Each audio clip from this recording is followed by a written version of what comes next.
sure about my renowness, but anyway, try to make some kind of a viewpoint in this very well-known high-level community.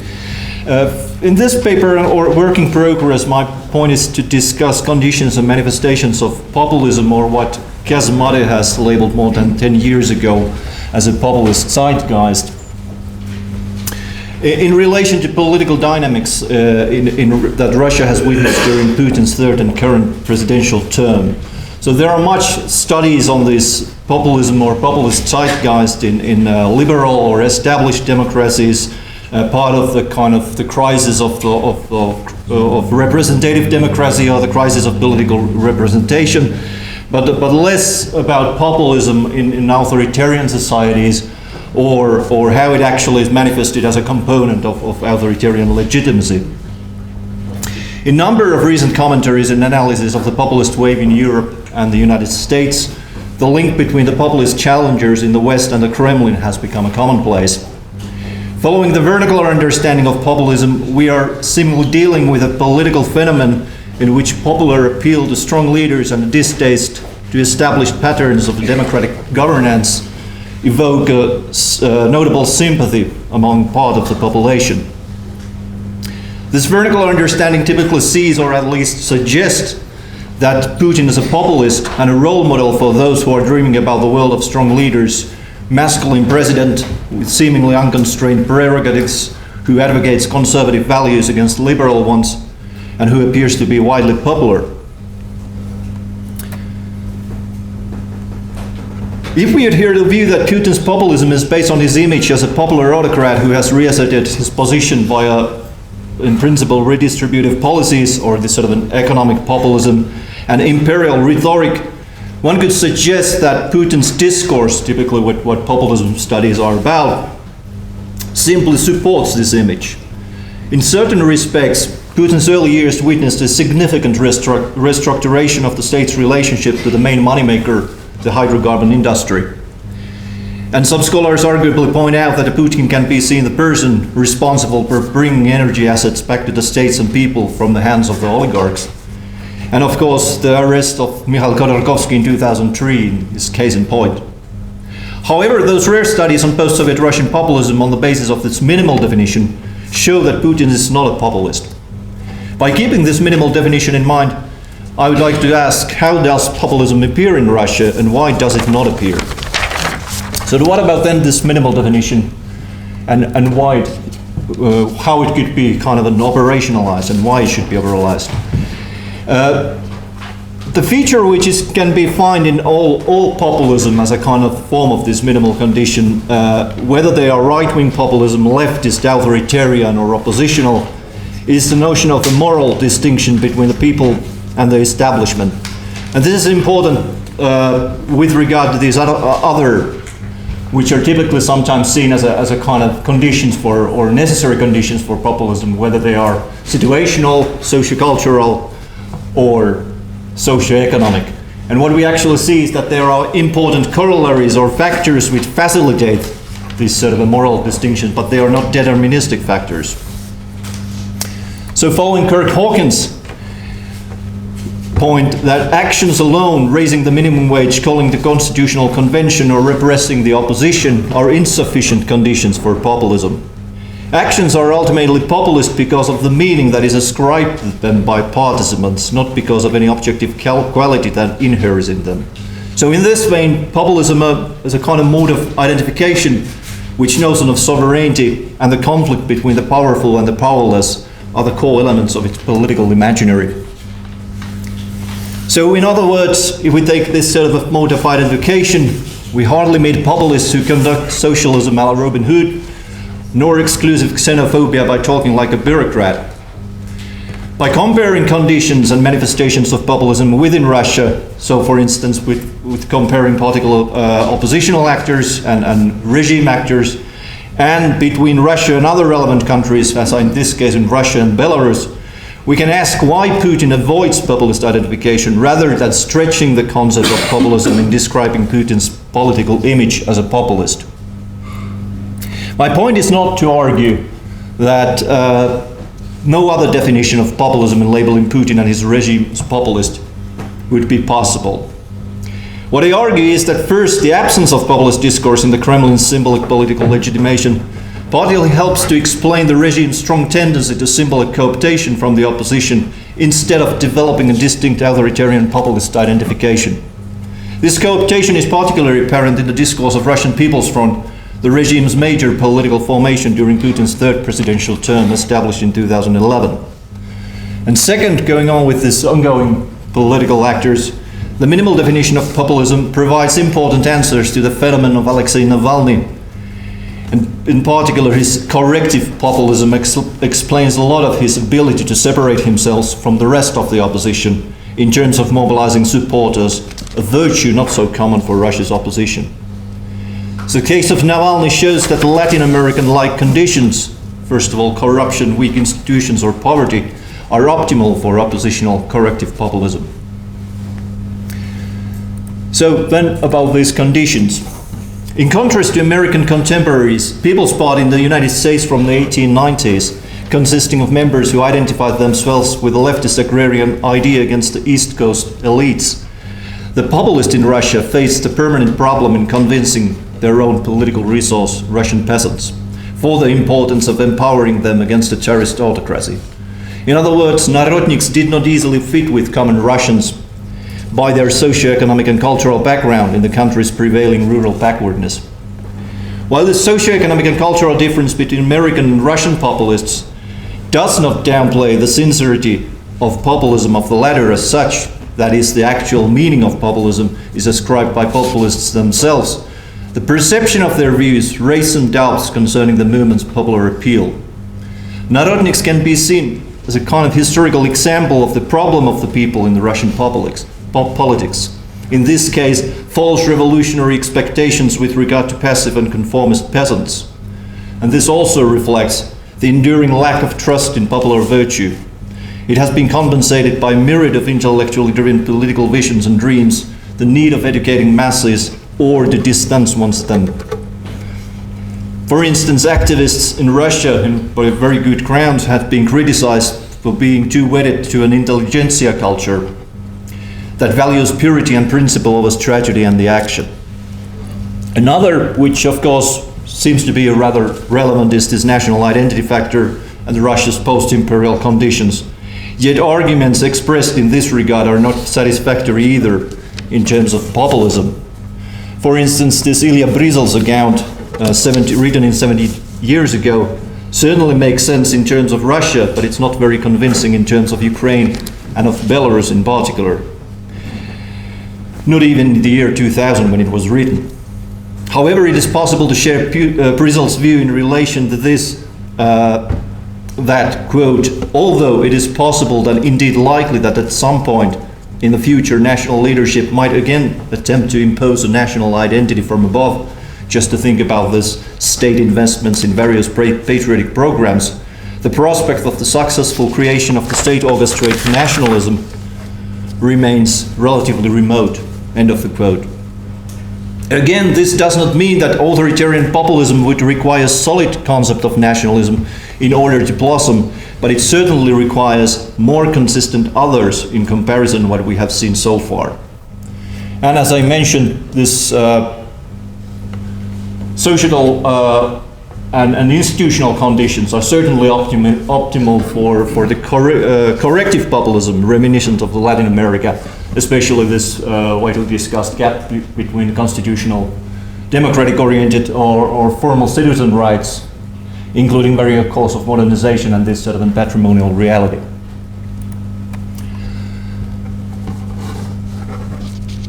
So briefly about this evidence related to Putin's non-populism in comparison to Lukashenko. This is from Kurt Hawkins, kind of a rare comparative measurement of populist discourse among the world's 41 chief executives from 2009. And this shows this pretty clearly, which concerns the leaders beyond Latin America. He used a so-called holistic rating, where a group of readers read the same text of the executive and evaluated them on the basis of populism's consistency, on the basis of this minimal definition, and then giving a grade from 0 to 2. And here we see quite clearly that the clear winner is Lukashenko, while Putin is closer to a non-populist.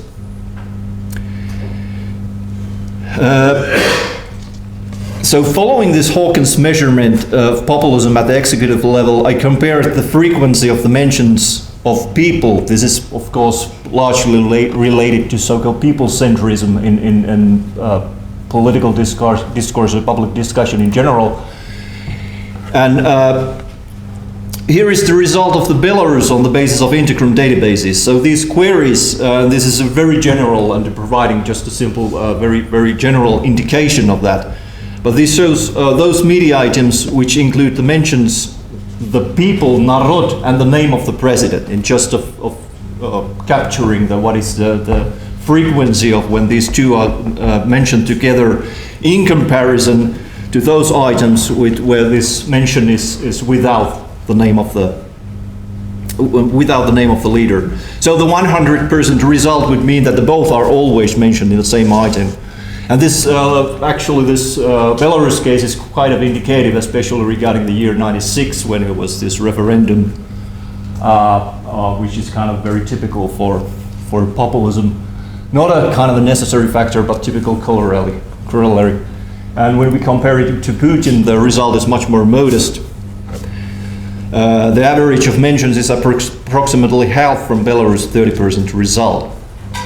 So, taking this sort of a very general indication or thin populism or people-centrism, so we can put it in a more qualitative terms, and here is this kind of very selective sample for in the foreign policy part from the Putin's famous Crimea speech on the 18th of March 2014, which actually reveals that Putin does not frame the victory over Crimea via sharp contrast between our people and our enemies.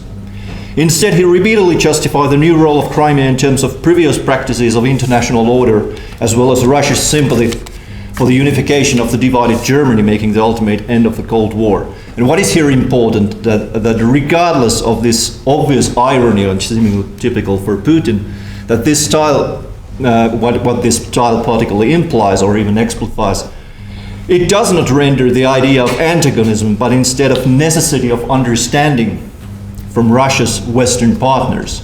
So he regularly avoids creating this sort of consistent enemies, and when those are mentioned, they are typically followed by some sort of a de-antagonizing style, as those paragraphs illustrate.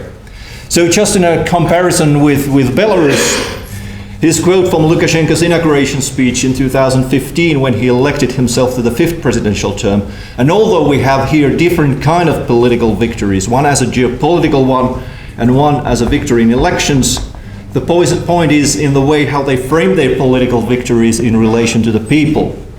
While Putin's Crimea speech implies a loose dichotomy between us and them, the main thrust in his message seems to be a legitimate right of Russia and of Russians in Crimea to act according to international institutions and conventions of international institutions. So in contrast to Putin, Lukashenko's style is much more simple. He curiously conflates his personal victory and campaign with the elections as a whole. In other words, the presidential elections does not exist as an institutional legal practice, but a national event because of Lukashenko, while the people's choice is a testimony of this national independence. And this is also present in some sort of studies measuring or studying the perception of democracy in Belarus vis-à-vis to Russia. So the moral antinomy between Belarus and the rest of the world is clear and simple. So this shows an important difference from Putin's authoritarianism, who, according to Alan Lynch, has simply exploited authoritarian possibilities of the Yeltsin-era constitution, and this can perhaps partly explain Putin's tendency to navigate discursively within the existing institutional practices and not deviating from them in the name of the people, which could be very typical for populist leaders. So let's move back to Russia's politics since 2011 and to its oppositional side. There could be taken up almost all of those posts from Navalny's website in illustrating this sort of a paradigmatic populist identification. And here I just simply offer her just recent headlines of this electoral platform for forthcoming presidential elections. And if we adhere this very strict minimal definition of populism. Only one, the fifth one, the economic development versus political isolation, represents a more ideological alternative to the official policies rather than this sort of a moral distinction, while these all other are this sort of an kind of a moral assertions which is very difficult to resist in political terms. So regardless of Navalny's obvious importance and potential for Russia's opposition in developing a large-scale popular movement, the Kremlin's administrative and media resources, as well as Putin's obvious popular mandate and popularity, are still far ahead of Navalny's. This raises the question of the political tactics that Putin's regime has developed after the protest, and emphasize that I'm talking about here the regime's symbolic, political and discursive means, not about the coercion and repression. In the field of discursive legitimacy, the Kremlin's major political formation, besides Russia's growing authoritarian features since 2012, has been the so-called Russian People's Front. Instead of providing any clear or authoritarian populist alternatives in galvanizing symbolic support for the regime, the front has profiled itself as a Putin's watchdog, for instance by following the realization of Putin's May decrees from May 2012. Regarding the front's mode of identification, its activities have become surprisingly close to Navalny's. The revelation of corruption of authorities, particularly in the regions. The front's engagement in the firings of regional governors has become particularly visible, for example, in Volgograd, Sakhalin, Chelyabinsk, Bryansk, and Novosibirsk oblasts. I suppose that most of you have visited Navalny's website and come across of those numerous visual proofs of the elite's corruption, for example, lately is Vam Dimon, and by these different kind of Google Maps snapshots and the like. The front's results sections from its website include the numerous examples of this sort of an astonishing imitation of this style, for example here. So these reports certainly cannot hide their bureaucratic and superficial nature completely or hardly at all. For instance, this part of, painted in yellow has repeated literally in several of these reports, which kind of emphasize and underline that the president is us against these bad authorities. However, what they show is the legitimacy of the front is built, how the legitimacy of the front is built on the populist emulation of the opposition's negative agenda. And finally, these very preliminary conclusions, or rather the discussions, I would point out that this recent protests in March 2007 pinpoint the potential of this anti-corruption populism even more clearly than 2011 and 12. Let's see what's going to be the evolution of that in the next week, or 12th of June. They're going to be the next, even a bigger meeting. And there's been a lot of discussion also that these previous methods of tackling the protest potential and using this Prigozhin's kind of blunt definitions of that in the situation where lies and economic prosperity do not work anymore. The remaining option, fear, is somehow materialized or used, but however we see that the threshold of using this remaining option at the mass level is still perhaps relatively high. And taken together is a forms of responding this sort of a Navalny-like anti-authoritarian corrective populism is also the question that whether regime is planning a kind of a shift towards more active mobilization of the people. This was partially present in 2014 with regard to this Novorossiya and some other, but it still worked typically by authorizing these different actors and not so much by actively representing or showing the state's or the Kremlin's presence in these events. However, taking together these points, I think there are no signs that the Kremlin is moving to this populist direction. And as this front's example shows, that the way of how they kind of imitate and co-opt the opposition's agenda and this sort of a populist style, populist tactics, implies at least the regime's difficulty to provide own populist authoritarian alternative like Lukashenko style in Belarus. So, and definitely this sort of regarding the model, how the kind of Lukashenko has managed to harness his personality as a populist patron by creating a new model of the Soviet Union and then projecting that against others. This is somewhat missing in Russia, and as a result, we see a kind of a constant tension. Yeah, I'm just between the construction of political enemies and the cost of people's mobilization.